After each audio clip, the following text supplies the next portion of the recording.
What's up, everybody? I know I haven't posted anything for a week, so I figured I'd spit out a quick current video.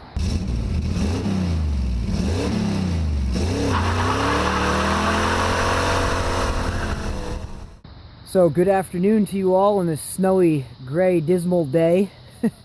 I hope the quality of this video comes out okay. I'm recording it on my cell phone. Reason being is my Sony action cam that I've had for like a month and a half. The button, I've got it in its extra handheld case here, but the button that records already broke. Had it for a month and a half. So I got a few updates to send your way. I got some more videos coming out on my Wrangler, fender flare modification, the back bumper. For now, I took the 33s off. Oops, I don't think we've gotten there in the videos yet. But for the winter time in the snow, I put my little 30-inch all-terrains back on. They have way more siping in them, so they're actually a lot better in the snow. After rebuilding my drive shaft, it came apart on a road trip. The CV blew out, and it just ruined this end piece right here. So yeah, this thing's toast. This thing just blew completely apart. You got pieces everywhere. Here's the ball that goes inside. Woo! I was able to pick up, it came as a package deal, a front and rear drive shaft from a guy from our local Jeep club out here. And I was thinking of rebuilding it, but everything's in pretty good shape, actually. So going by the weather, I'm just going to bolt this right onto my Jeep today, so I have four-wheel drive and I can be safe in the snow. I just got a bunch more parts in for my Wrangler. I placed an order to Davies Jeeps again. My right front wheel bearing is now going bad. Rather than get a new one, I got a used one. Trying to save a little bit of money right now. This one looks like it's in pretty good shape. I already spun it, there's no noise, it's nice and clean. Probably a replacement from a junk Jeep at some point. So, I've already got a video on replacing hub and bearing, so I won't do a video on this, but I'm going to throw that in to fix my right front hub and bearing.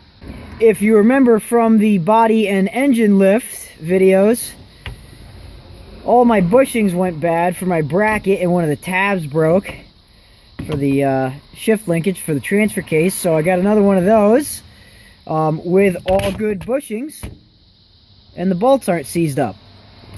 So that'll be really nice. I am going to probably sand that down a little bit and paint it before I put it in.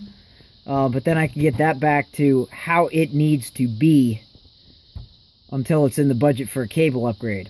Blower motor resistor, my heat is only working on lower high. Levels 2 and 3 are not working. I could diagnose it. I'm being lazy and taking a stab at it. This is usually what goes bad. It was cheap enough. And then the one I'm really excited about is I got some Rubicon coil springs.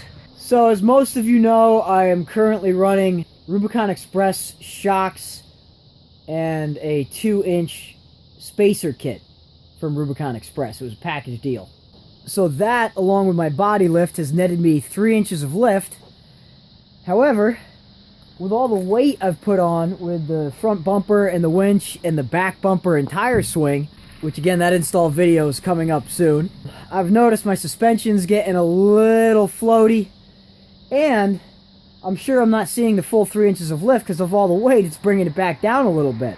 The Rubicon springs should be a little bit taller. I don't think they're much taller, but I do believe they are a little taller. But they are a stiffer spring rate. So by removing my stock sport springs and putting the Rubicon springs in, that should stiffen up my ride a little bit and get rid of that floatiness. And it should get me just a little bit more lift, because the stiffer springs equal less sag, and if they are a little taller, I'm going to measure them to find out. But if they are a little taller, then obviously that'll net a little more lift too. So that's kind of exciting. And I wasn't YouTubing so much when I did the spacer lift. That's just in my slideshow build video of this thing. So that'll give me an opportunity to do a video on doing suspension work. So one other cool thing that's coming up for you guys who are fans of the YJ Renegade build, I will be having more videos coming out on that in a while. Tomorrow, Shell and I are running that over to a professional welding shop because there's more rust damage in the rear of the frame where the shackle springs bolt on. And unless I had the space here at my garage to take the whole tub off the thing, or had a lift, and not to mention time restraints, it's our daily driver,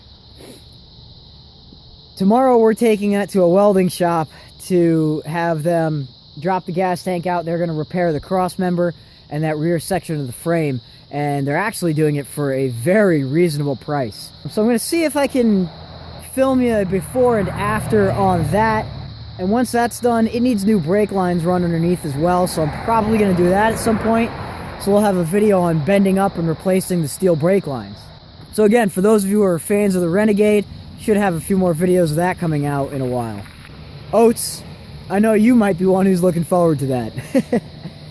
Other than that, guys, I'm going to actually get to work and get my drive shaft in here. It's pretty cold out, so I think I'm just going to pop the drive shaft in and do my bearing another day. But before my hands freeze off, I'm going to get to work, and then I'm going to go home and get back to editing video, and I will talk to you guys later.